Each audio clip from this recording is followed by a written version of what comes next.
প্রথমে আমি দুঃখ প্রকাশ করছি যে আমি কাউনিয়ারি লোক, চার লেনে উন্নীত করতে হবে। আসসালামাইকুম, সকলকে আমার সালাম। আমরা সকলেই জানি যে কালকে সড়ক দুর্ঘটনা দাবি করেছি আমাদের রংপুর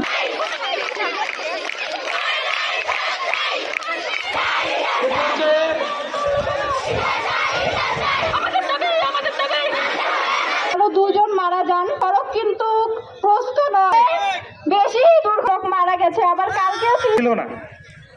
এটা কাউনিয়ার মানুষ বলছে। আমি এখানে যারা যাতায়াত করে, আমি যখন সড়ক পরিবহন মিটিং হয় তখন আমি এটা কিছু প্রশস্ত, এখানে যারা নতুন গাড়ি চালক আসে তাদের জন্য সমস্যা হয়ে করে দিয়েছে।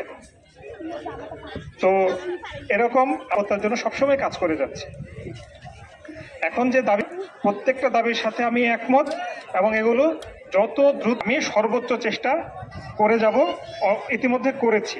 রংপুরে যাওয়া হয়, পার্কের মোড় থেকে রাস্তা কিন্তু প্রশস্ত হওয়ার কাজ শুরু হয়েছে।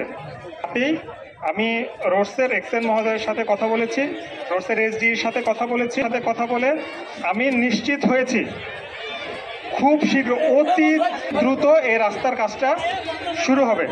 এবং আমি বলেছি তিস্তা ব্রিজ পর্যন্ত, সে পর্যন্ত আমাকে 4 লেন দিতেই হবে। খুবই আন্তরিকতার সাথে নিয়ে হবে।